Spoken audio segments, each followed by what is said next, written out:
Good morning प्यारे बच्चों। मानव के प्रमुख रोगों में हमने संक्रामक रोग कंप्लीट कर लिए हैं। संक्रामक रोगों में हमने कंप्लीट जो रोग आते हैं वो सारे हम पढ़ चुके हैं। आज हम असंक्रामक रोगों के बारे में पढ़ेंगे। यानी आज का जो हमारा टॉपिक है वो है असंक्रामक रोग।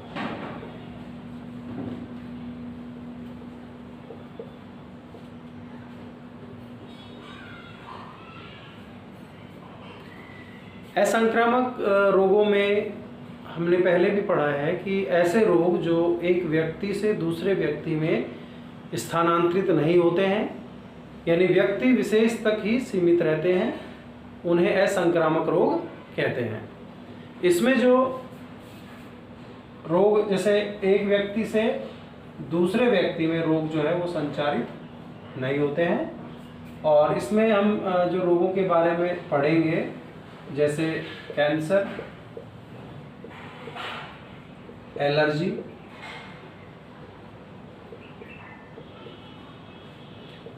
ये कुछ ऐसे रोग हैं जो जिस व्यक्ति में है उसी तक सीमित रहते हैं, उससे दूसरे में फैलते नहीं हैं।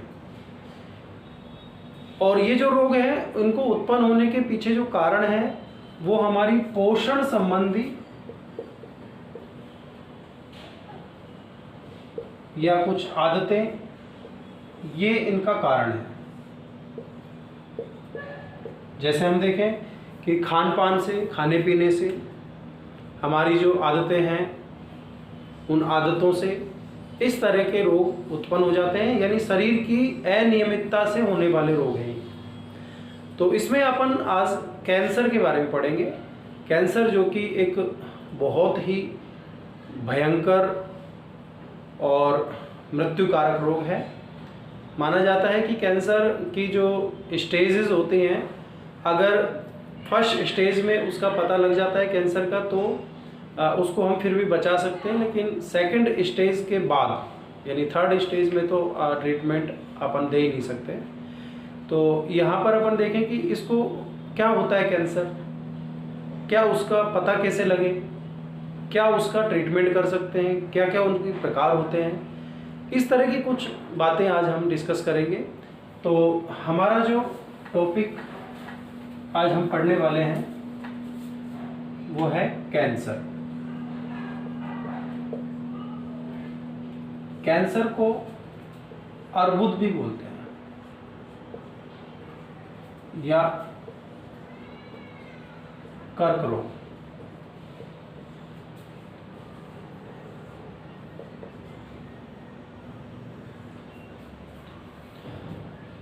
कैंसर ये एक हमारे शरीर की ऐसी अनियमितता है, यानी कि जो हमारा शरीर है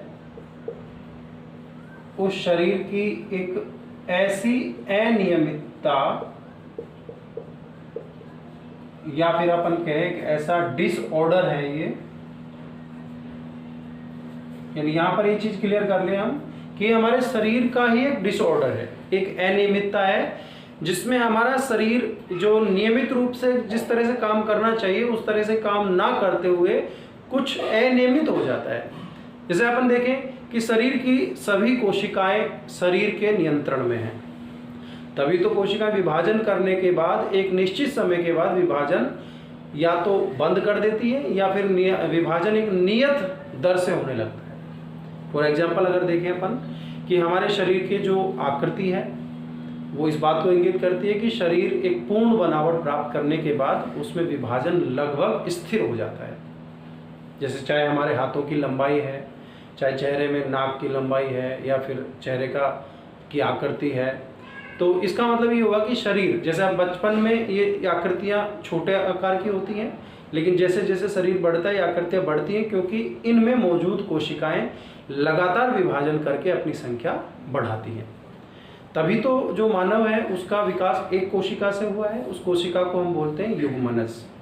यानी मनुष्य के हमारे शरीर की सबसे पहली जो कोशिका है उसका नाम है युग्मनज। एक कोशिका होती है और उसमें निरंतर विभाजन होता है, जिससे बहुकोश के भ्रूण बनता है, भ्रूण से शिशु बनता है और शिशु से फिर वो धीरे धीरे वयस्क अवस्था में आ जाता है। यानी कोशिकाएं विभाजन करती हैं तो शरीर वृद्धि करता है, शरीर का परिपक्वन, शरीर का विकास होता है।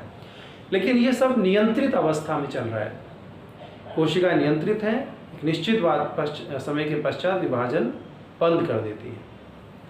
लेकिन अगर मान लीजिए क्या हो कि शरीर में जो कोशिकाएं हैं वो अनियंत्रित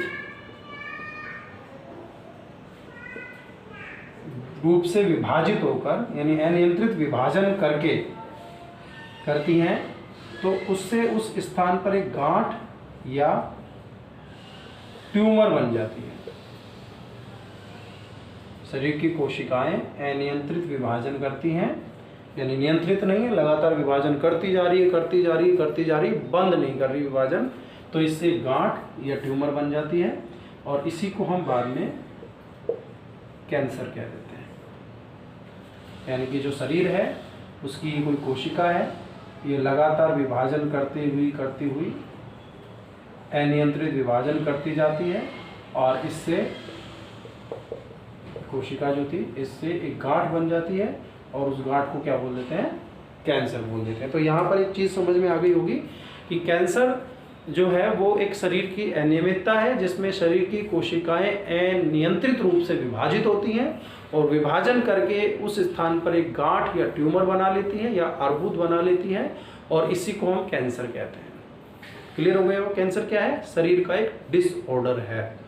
यानी कैंसर को हम रोग कहना चाहें, रोग से ज़्यादा बेटर इसको एक डिसऑर्डर कहेंगे। रोग रोगाणुओं से होता है, लेकिन यहाँ पर कैंसर हमारे ही शरीर की एक अनियमितता है जिसमें हमारे शरीर की कोशिकाएं हमारे शरीर का ही कंट्रोल मानने से इनकार कर देती हैं या अनकंट्रोल्ड हो जाती हैं। क्यों हो जाती हैं वो भी हम पढ़ेंगे कि आखिर इन कोशिकाओं को अनियंत्रित किसने किया, क्यों अनियंत्रित हुई, क्यों ये कंट्रोल से बाहर हुई। लेकिन फिलहाल हमारे सामने जो एक बात निकल कर आई है वो है गांठ, कैंसर की गांठ। अगर इसको थोड़ा सा और विस्तार से हम पढ़ें तो हम क्या देखते हैं कि कैंसर की जो गांठ या जो ट्यूमर आई है, ये ट्यूमर जो उत्पन्न हुई है, ये ट्यूमर या गांठ भी दो प्रकार की होती है। एक तो सुदम गांठ जिसको हम बिनाइन ट्यूमर बोलते हैं, बिनाइन ट्यूमर।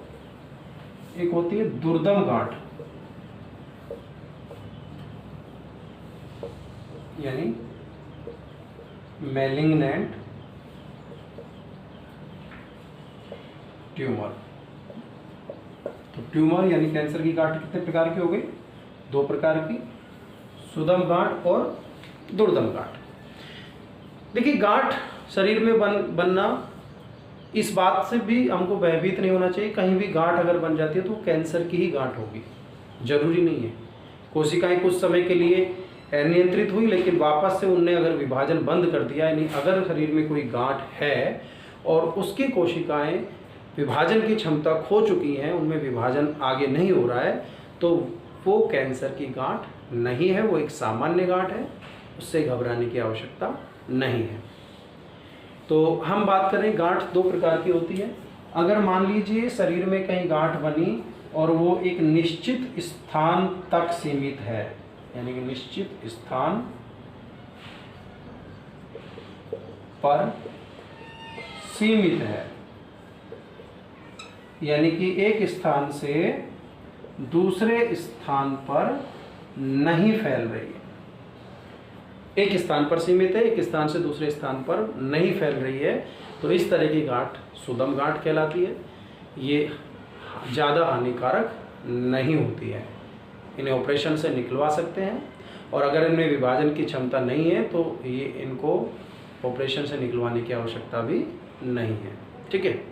सेकेंड हम बात करते हैं दुर्दम गांठ। ये क्या होती है? एक स्थान से